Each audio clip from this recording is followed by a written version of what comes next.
नगर बस्ती की जय। हर हर महादेव की जय। दया करी गुरुदेव की जय।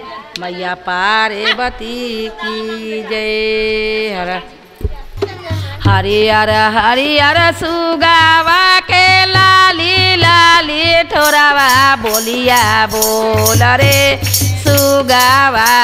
हर हर महादेव बोलिया बोल रे सुगावा।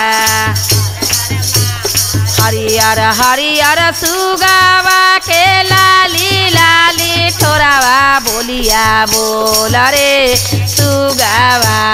हर हर महादेव बोलिया बोल रे हर हर महादेव। सासुर सिरावे बोलिया सासुया सिरावे बोलिया बोलिया बोल ए सुगावा। हर हर महादेव बोलिया बोले सुगा। हर हर महा हमारा सिरावे बोलिया अरे पति सिरावे बोली बोलिया बोल रे सुगावा। हर हर महादेव बोलिया ए सुगावा। हर हर हरियर हरियर सुगावा के लाली लाली ठोरावा बोलिया बोरे सुगावा। हर हर महादेव बोलिया ए सुगावा।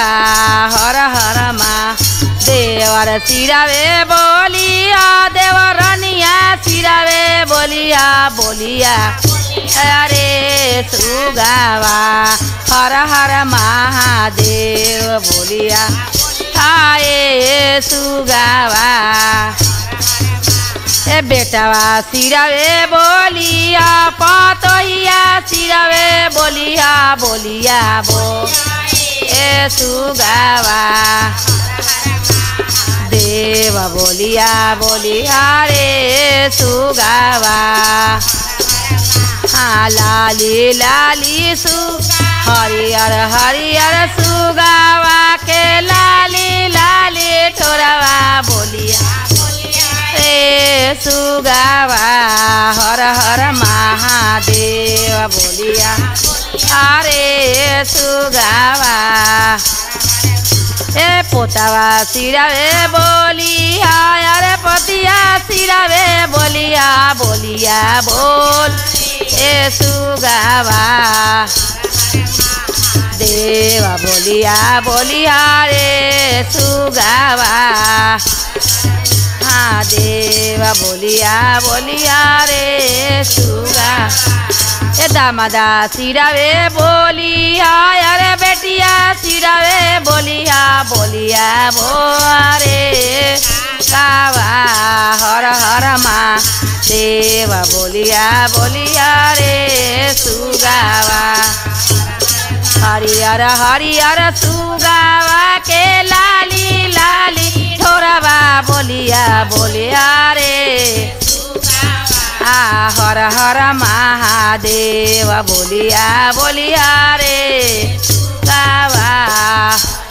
महादम ए नतिया सिरावे बोलिया नातेनिया सिरावे बोलिया बोलिया ए सुगावा। हर हाँ देव बोलिया बोलिया रे सुगावा। भैयावा सिरावे बोलिया भौजैया सिरावे बोलिया बोलिया रे सुगावा। हर हर महादेव बोलिया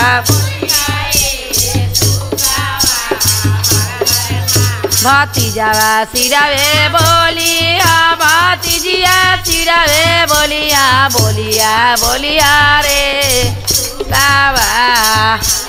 महादेव बोलिया बोलिया रे गुरु भैया सिरावे बोलिया गुरु बहिना सिरावे बोलिया बोलिया बोले सुगावा।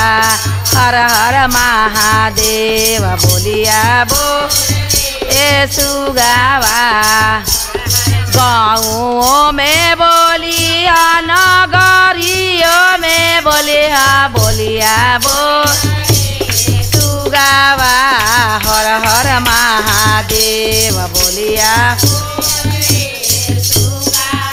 हर टोलाओं में बोलिया पड़ोसियों में बोलिया बोलिया अरे सुगावा हर हर महादेव बोलिया अरे सुगावा